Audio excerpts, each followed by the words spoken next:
कुछ नहीं होता। गुड मॉर्निंग स्टूडेंट्स, मैं तरुण कुमार ठाकरे।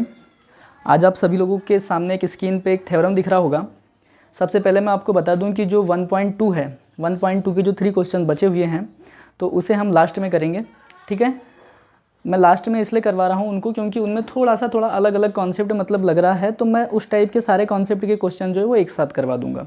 ठीक है, तो अभी हम लोग देखते हैं 1.3। अब 1.3 के जो क्वेश्चन हैं उन्हें सॉल्व करने के लिए इस थ्योरम की बहुत ज़्यादा आपको ज़रूरत पड़ने वाली है, बहुत ज़्यादा नीड पड़ने वाली है ना। तो आप सबसे पहले इस थ्योरम को समझिए, मैं इसको एक्सप्लेन कर रहा हूँ। ठीक है, ध्यान देंगे। देखिए थ्योरम क्या बोल रहा है, if p is a prime number, p क्या है, कोई प्राइम नंबर है। ठीक है, and p divides a square, p क्या कर रहा है, a स्क्वायर को डिवाइड कर रहा है ना। It means a square is divisible by p। Clear. Then p will also divide a, मतलब p क्या कर रहा है, a स्क्वायर को डिवाइड कर रहा है तो p क्या करेगा, a को भी डिवाइड करेगा। सिंपल सी बात है, कहने का मीनिंग ये है यहाँ पे कि p कोई प्राइम नंबर है और p a स्क्वायर को डिवाइड कर रहा है तो p a को भी डिवाइड करेगा। इट मीन्स p कोई प्राइम नंबर है और p से a स्क्वायर डिविजिबल है तो p से a भी डिविजिबल होगा। ये इसकी मीनिंग है, आप इसको समझे ध्यान से क्या कहना चाह रहा है। मान लो 3 एक प्राइम नंबर है। If p is a prime number, pause करो। कहने का मतलब ये है कि p is a prime number, हम p क्या कर रहे हैं, कोई प्राइम नंबर ले रहे हैं। जैसे p मैं क्या ले रहा हूँ, एक 3 ले रहा हूँ, 3 क्या है, एक प्राइम नंबर है। And p divides a square, कोई नंबर ले लेते हैं a, 15। ठीक है, तो 15 स्क्वायर कितना हो जाएगा, 15 स्क्वायर हो जाएगा 225। क्लियर है इतना। अब यहाँ पे क्या बोल रहा है कि यदि p a स्क्वायर को डिवाइड करेगा तो p a को भी डिवाइड करेगा, है ना। देखते हैं, यदि 3 225 को डिवाइड कर रहा है, मतलब 225 यदि 3 से डिविजिबल है तो 15 भी 3 से क्या हो जाएगा, डिविजिबल होगा। ठीक है, अब देखते हैं है या नहीं है डिविजिबल। देखो 225, 5 + 2 7 होता है, 7 + 2 क्या होता है, 9 होता है, और 9 3 से डिविजिबल होता है। इट मीन्स 225 3 से डिविजिबल है, तो इसका जो स्क्वायर रूट होगा 15, ये भी क्या होगा, ये 225 क्या है, 3 से डिविजिबल है, तो इसका जो स्क्वायर रूट है ये 15, ये भी क्या होगा, 3 से डिविजिबल होगा। ठीक है, मतलब यही बोला गया है, p is a prime number and p divides a square, then p will also divide a। मतलब p क्या है, कोई प्राइम नंबर है, वो किसी नंबर के स्क्वायर को डिवाइड कर रहा है, मतलब किसी नंबर का स्क्वायर उससे डिविजिबल है तो वो नंबर भी उससे क्या होगा, डिविजिबल होगा। मतलब कहने का मतलब ये है कि 225 कोई पॉजिटिव इंटीजर है, 15 कोई पॉजिटिव इंटीजर है तो उसका स्क्वायर है 225। 225 किसी प्राइम नंबर 3 से डिविजिबल है तो 15 भी क्या होगा, 3 से डिविजिबल होगा। ठीक है, ये आप इसको क्या करेंगे, इसको बहुत अच्छे से समझें क्योंकि ये जो थ्योरम है इसकी बहुत ज़्यादा नीड पड़ने वाली है हमें आगे के क्वेश्चन को सॉल्व करने के लिए। ठीक है, तो हम लोग इसके बाद क्या करते हैं, आगे के क्वेश्चंस देखते हैं। देखिए अब हम लोग क्या स्टार्ट कर रहे हैं, 1.3 स्टार्ट कर रहे हैं। 1.3 में जो क्वेश्चंस हैं ना, उनके लिए सबसे पहले आपको रेशनल एंड इरेशनल का कॉन्सेप्ट समझना बहुत ज़रूरी है। कौन से नंबर रेशनल होते हैं, कौन से नंबर इरेशनल होते हैं। ठीक है, तो मैं सबसे पहले बता दूं डेसिमल एक्सपांसन में कौन से नंबर इरेशनल होते हैं, जिनका decimal expansion non terminating non recurring type का होता है। 9th में मैंने आपको ये डेसिमल एक्सपांसन बहुत अच्छे से क्लियर किया हूँ। तो जिनका decimal expansion non terminating non recurring type का होता है तो वो जो नंबर होते हैं वो क्या होते हैं, इरेशनल नंबर होते हैं। ठीक है, अब जो है अंडर रूट वाले कौन से नंबर इरेशनल होते हैं, कौन से रेशनल होते हैं, ये देख लेते हैं। तो मैं यहाँ पे कुछ राइट कर रहा हूँ, 1 2 3 4 5 6 7 8 एंड 9, यहाँ तक दिख रहा है ना, क्लियर है। अब देखिए अंडर रूट 1 की वैल्यू क्या होती है, 1 होती है। अंडर रूट 2 की कोई वैल्यू होती है क्या, नहीं होती है, मतलब होती तो है लेकिन पॉइंट में होती है। ठीक है, अंडर रूट 3 की कोई वैल्यू होती है क्या, एग्जैक्ट वैल्यू इंटीजर्स में, नहीं होती है। अंडर रूट 4 की कोई वैल्यू होती है, एग्जैक्ट होती है, 2 होती है। अंडर रूट 4 की वैल्यू क्या होती है, 2 होती है। अंडर रूट 5 की कोई वैल्यू होती है एग्जैक्ट इंटीजर नंबर में, नहीं होती है। √6 की कोई वैल्यू होती है एग्जैक्ट? नहीं होती है, पॉइंट में होती है, ठीक है। √7 की कोई वैल्यू होती है एग्जैक्ट? नहीं होती है। √8 की कोई वैल्यू होती है एग्जैक्ट? नहीं होती है।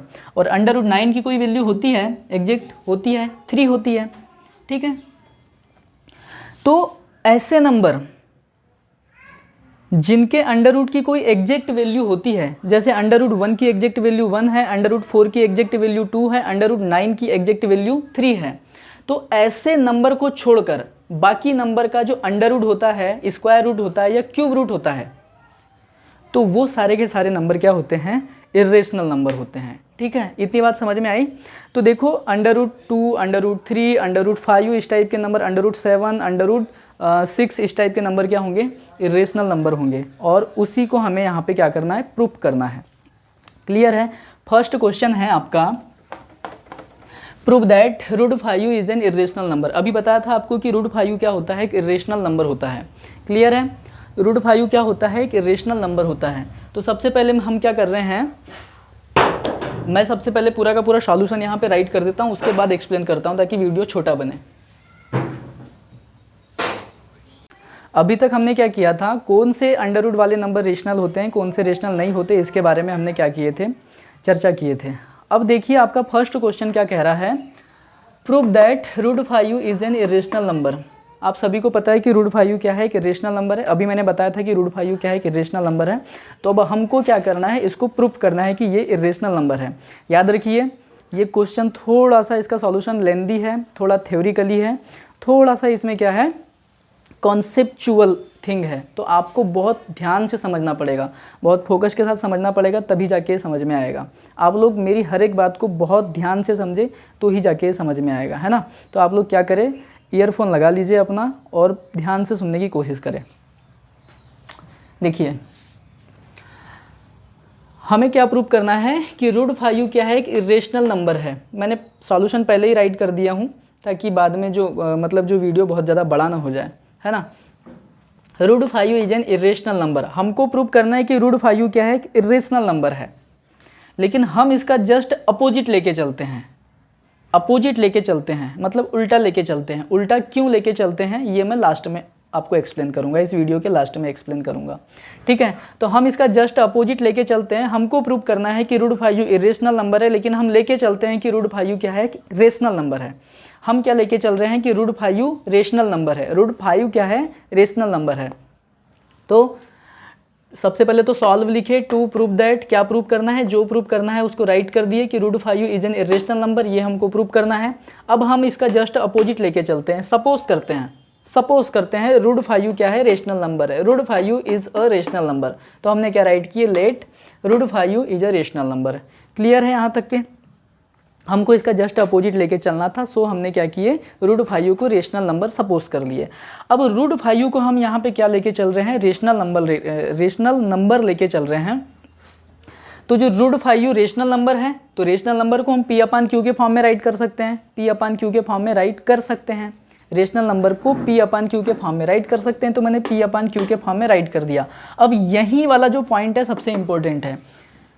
√5 को मैंने क्या किया, रेशनल नंबर लेके चला और रेशनल नंबर के अकॉर्डिंग P/Q के फॉर्म में राइट कर दिया।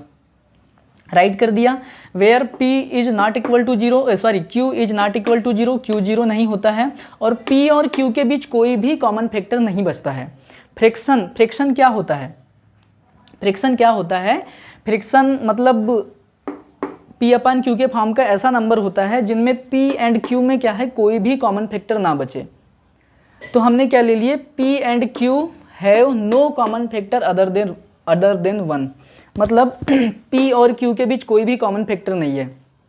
बात को समझिए, क्या हुआ, हमें प्रूव करना था √5 इर्रेशनल है। हम क्या लेके चले, √5 रेशनल है, ठीक है। √5 रेशनल है लेके चले, तो उसके अकॉर्डिंग हमने √5 को P/Q के फॉर्म में राइट कर दिया। और P/Q भी कैसा, जिनमें P और Q के बीच कोई भी कॉमन फैक्टर नहीं है, 1 के अलावा कोई भी कॉमन फैक्टर नहीं है। मतलब P/Q किस टाइप का होगा, जैसे 2/3 के टाइप का होगा। 2 और 3 में कोई भी कॉमन फैक्टर नहीं होता है। क्लियर है?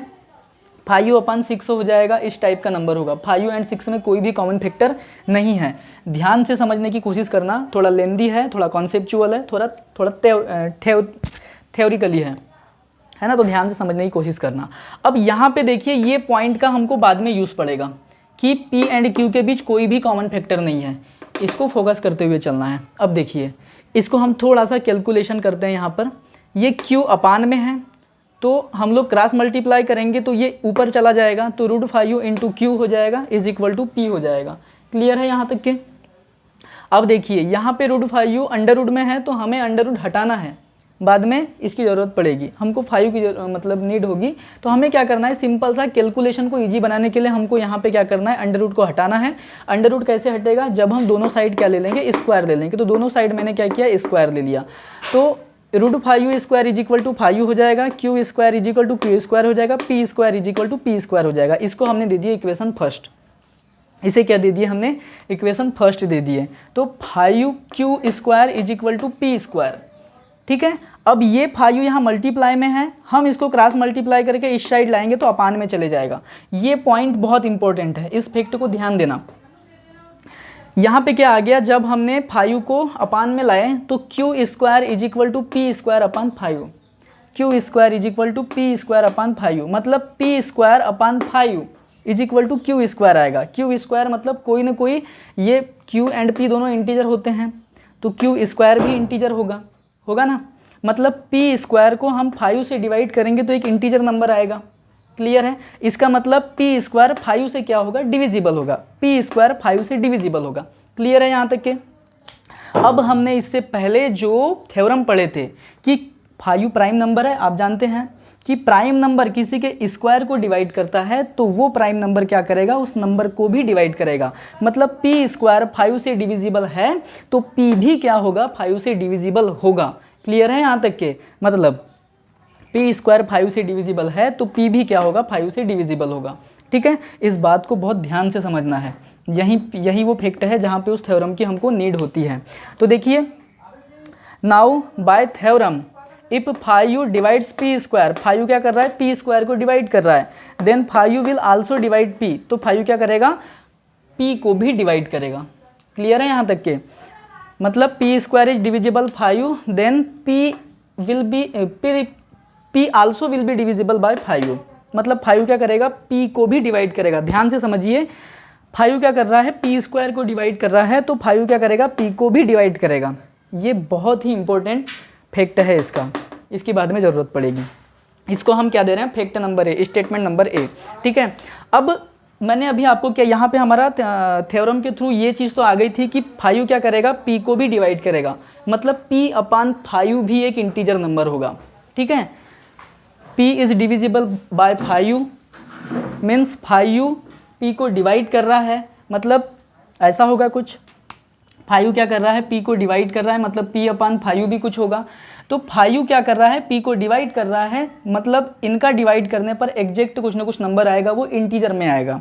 तो P अपान 5 भी क्या होगा, एक इंटीजर नंबर होगा। सीधी सी बात है, P स्क्वायर अपान 5 एक इंटीजर नंबर है तो P अपान 5 भी क्या होगा, एक इंटीजर नंबर होगा।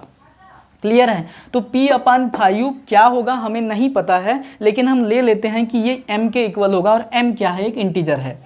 हम क्या ले लेते हैं, P अपान 5 एक इंटीजर नंबर होगा, इतना तो क्लियर हो चुका है हमको। तो P अपान 5 को M के इक्वल ले लेते हैं, P अपान 5 की जो भी वैल्यू आने वाली होगी हम उसको M ले लेते हैं, और M क्या है, एक इंटीजर नंबर है। मतलब P अपान 5 की वैल्यू क्या आ गई, एक इंटीजर नंबर आ गई। ठीक है, तो ये अब यहाँ पे देखिए थोड़ा सा कैलकुलेटिव है।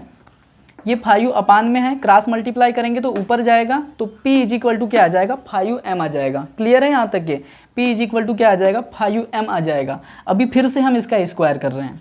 थोड़ा सा आपको ध्यान रखते हुए भी चलना है कि हमें क्या क्या करना पड़ता है, कैसे कैसे इस क्वेश्चन को सॉल्व करना पड़ता है। 2-4 बार इस वीडियो को देखोगे, 2-4 बार अपनी कॉपी में सॉल्व करोगे, तब जाके ये क्लियर होगा। ठीक है, तो ध्यान से समझना। P इज इक्वल टू क्या आ गया, 5M आ गया। क्लियर है यहाँ तक के। अब हमने स्क्वायर कर दिया इन दोनों का, तो P square is equal to 5M square हो गया, तो P square is equal to 5 square, यहाँ 25 आ गया, और M का स्क्वायर क्या हो गया, M स्क्वायर हो गया। यहाँ तक क्लियर हुआ। देखिए P स्क्वायर की वैल्यू क्या आ गई, 25M स्क्वायर, इसको हम इक्वेशन 2 दे रहे हैं। अब देखिए equation first, P square is equal to 5Q square है, और P square is equal to क्या है 25m² है। तो इन दोनों इक्वेशन के थ्रू पी स्क्वायर की वैल्यू ये है, यहाँ पी स्क्वायर की वैल्यू ये है, तो ये और ये दोनों भी इक्वल हो जाएंगे। तो by equation first and second 5q² is equal to 25m²। ध्यान से समझना यहाँ पे, है ना, पी स्क्वायर की वैल्यू ये है यहाँ पे, और यहाँ पे पी स्क्वायर की वैल्यू ये है। तो इन दोनों की वैल्यू, मतलब दोनों तो पी स्क्वायर की ही वैल्यू है, तो दोनों क्या हो जाएंगे, इक्वल हो जाएंगे। तो 5q² is equal to 25m² हो जाएगा। हो गया, ये क्लियर है। अब देखिए ये 5 को मैं इस साइड अपान में ले जा रहा हूँ, यहाँ मल्टीप्लाई में, तो इस साइड अपान में चले जाएगा। पोस्ट कर दो वीडियो को। आप लोग सबसे पहले क्या करें, वीडियो को पॉज करें, थोड़ा सा पीछे हो जाए वीडियो में, मतलब थोड़ा सा पीछे जाए वीडियो के 10 से 15 सेकेंड, और जितना मैंने राइट करवाया था वो चीज़ मैंने अभी क्या किया हूँ, मिटा दिया हूँ, जो मैंने राइट करवाया। ठीक है, सबसे पहले आप क्या करें, वीडियो को पॉज करें, थोड़ा पीछे जाए, और जो मैंने अभी मिटा दिया है ना, ये तो मतलब पूरा सॉल्यूशन लास्ट तक का आ गया है, लेकिन इसके पहले का जो सॉल्यूशन था जो मैंने मिटा दिया हूँ अभी, उसको एक बार अपनी कॉपी में राइट कर लें, और कॉपी को अपने सामने रखें, क्योंकि वहाँ की कुछ स्टेटमेंट की ज़रूरत क्या पड़ेगी अभी हमको पढ़ने वाली है। ये उसी क्वेश्चन का एक्सप्लेनेशन है जितना मैंने मिटाया था उसके बाद का। ठीक है, उसी क्वेश्चन का सॉल्यूशन है। ठीक है, तो देखिए हमारा क्या आया था इससे पहले आया था q² is equal to 25m²/5। ठीक है, तो उसको एज इट इज राइट कर दें। 5 से 25 कैंसिल होगा तो 5m² आ जाएगा। क्या आएगा, 5m² आ जाएगा। अब ये 5 को मैं क्रॉस मल्टीप्लाई के थ्रू q² के अपान में ले जा लेता हूँ, इसके अपान में, तो q²/5 is equal to m²। अब इस पॉइंट को ध्यान देना, मैंने इससे पहले अपनी कॉपी में देखो, जो आपने इससे पहले राइट की हो, वहां पे मैंने लिखाया था कि m is a integer number, तो m² भी इंटीजर होगा, मतलब m² इंटीजर होगा, मतलब ये कोई वैल्यू जो भी होगी ये क्या होगी, इंटीजर वैल्यू होगी। q²/5 की वैल्यू क्या होगी, एक इंटीजर वैल्यू होगी, मतलब q²/5 की वैल्यू क्या होगी, एक कंप्लीट वैल्यू होगी। इट मीन्स q² 5 से क्या होगा, डिविजिबल होगा। ठीक है, q² क्या होगा, 5 से डिविजिबल होगा। मतलब कहने का मतलब ये है कि 5 क्या करेगा, q² को डिवाइड करेगा। तो 5 क्या करेगा, q² को डिवाइड करेगा। तो अभी हमने इससे पहले थ्योरम पढ़ा था कि कोई प्राइम नंबर, 5 प्राइम नंबर है, कोई प्राइम नंबर किसी के स्क्वायर को डिवाइड करता है तो वो प्राइम नंबर क्या करेगा, उसे भी डिवाइड करेगा। मतलब q², अब 5 क्या कर रहा है, q² को डिवाइड कर रहा है, तो 5 क्या करेगा, q को भी डिवाइड करेगा। कहने की मीनिंग ये है। इससे पहले भी इस टाइप का एक स्टेटमेंट आया था जिसको मैंने a दिया था, ये वाला स्टेटमेंट b है। वहां पे क्या था, p²/5 इज इक्वल टू कुछ आ रहा था, है ना। तो वहां पे क्या कर रहा था, 5 p² को डिवाइड कर रहा था, तो हमने क्या कंक्लूजन निकाले थे कि 5 क्या करेगा, p को भी डिवाइड करेगा। अब यहाँ 5 q² को डिवाइड कर रहा है, तो यहाँ क्या कंक्लूजन निकलेगा, bye theorem 1.3, if 5 divides q², then 5 will also divide q। मतलब 5 क्या कर रहा है, q² को डिवाइड कर रहा है, तो 5 क्या करेगा, q को भी डिवाइड करेगा। और इस स्टेटमेंट को मैंने क्या दे दिया, b दे दिया। ठीक है, इसको ध्यान से पढ़े और समझे क्या बोलना चाह रहा हूँ। अब देखो, आपने अभी इससे पहले जो अपने कॉपी में राइट किया होगा, वहां पे एक स्टेटमेंट होगी a और ये स्टेटमेंट है b। दोनों स्टेटमेंट को थोड़ा पढ़ो और देखो। उस स्टेटमेंट में क्या है, यहाँ पे उस स्टेटमेंट में होगा 5 विल आल्सो डिवाइड p, और इस स्टेटमेंट में क्या है, 5 विल आल्सो डिवाइड q। मतलब 5 क्या कर रहा है, p एंड q दोनों को डिवाइड कर रहा है। 5 क्या कर रहा है, p एंड q दोनों को डिवाइड कर रहा है। ध्यान से समझो इस बात को, 5 क्या कर रहा है, p एंड q दोनों को डिवाइड कर रहा है। अब आ जाओ हमारे सपोजन पे, मतलब जहां पे मैंने √5 is equal to p/q right कराया हूँ, है ना। अपनी कॉपी में देखो, √5 इज इक्वल टू p/q दिख रहा है ऊपर में। अब उसके इक्वल साइड में मैंने क्या राइट किया हूँ कि p and q have no common factor, p and q have no common factor. और यहाँ पे a और b में क्या बोला जा रहा है कि p will also divide, 5 will also divide p, and b में क्या बोल रहा है, 5 विल आल्सो डिवाइड q। मतलब 5 क्या कर रहा है, p एंड q दोनों को डिवाइड कर रहा है। मतलब 5 क्या है, p एंड q दोनों का ही एक फैक्टर है। 5 क्या है, p एंड q दोनों का एक फैक्टर है। क्लियर है यहाँ तक, 5 क्या है, p एंड q दोनों का एक फैक्टर है। अब आओ सीधे ऊपर कॉपी में अपने, जहां पे मैंने √5 इज इक्वल टू p/q लिखाया था, उसके ब्रैकेट में देखना, वहां पे हमने क्या राइट करवाए थे कि P and Q have no common factor. वहां पे हमने क्या राइट कराए थे, P and Q have no common factor, और उसको लेकर के चले तो हमारा यहाँ पे क्या आ गया, by statement A and statement B, five divides P and five divides Q। So five is a common factor between P and Q। Five क्या है, P एंड Q के बीच एक कॉमन फैक्टर है। और हमने क्या सपोज करके चले थे, हम ये सपोज करके चले थे कि P एंड Q के बीच कोई भी कॉमन फैक्टर नहीं है 1 के अलावा। लेकिन उसी को लेकर चले तो हमारा क्या आ गया, कंक्लूजन आ गया कि फाइव P एंड Q दोनों के बीच एक कॉमन फैक्टर है। इट मीन्स जो हम सपोज करके चले थे, जो हम मान के चले थे, वो रॉन्ग हो गया। हम क्या मान के चले थे, हम मान के चले थे root 5 is a rational number. हम क्या मान के चले थे, रूट 5 एक रेशनल नंबर है। उसको लेकर के चले तो हमारा जो सपोजन है वो रॉन्ग हो गया। मतलब जो हमने माने थे, जो हम सपोज करके चले थे कि रूट 5 एक रेशनल नंबर है, वो क्या हो गया, रॉन्ग हो गया। इट मीन्स रूट 5 क्या है, एक रेशनल नंबर है, ये लेके चले थे, वो हमारा सपोजन क्या हो गया, रॉन्ग हो गया। ठीक है, इसका मतलब क्या हुआ, इसका मतलब ये हुआ कि रूट 5 एक इरेशनल नंबर है। सिंपल सी बात है। उसी को मैं यहाँ पे क्या कर दिया, राइट कर दिया हूँ। So our supposition will be wrong, so root 5 is an irrational number. Simple सी बात है। मैं कुछ चीज़ें आपको बता रहा हूँ, शायद मैं जो अभी तक आपको एक्सप्लेन कराया उसमें बहुत सी चीज़ें आपको क्लियर नहीं होगी।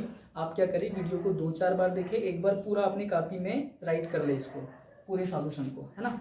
फिर उसके बाद वीडियो को देखें एक बार कि मैं क्या क्या बताने जा रहा हूँ, ठीक है। और उसको ध्यान से समझने की कोशिश करें। 1-2 बार में आपको समझ में आएगा। 1-2 बार जब आप लोग लिख लिख के प्रैक्टिस करेंगे, 1-2 बार जब वीडियो को देख लेंगे, तब जाके ये चीज़ आपको समझ में आएगी। ठीक है। इसमें फंडा क्या था ये देखिए। इसमें ये था, एक रूट 5 आप सभी को पता है कि इरेशनल नंबर होता है, और हमको इरेशनल नंबर है कह के ऐसा प्रूव करना है।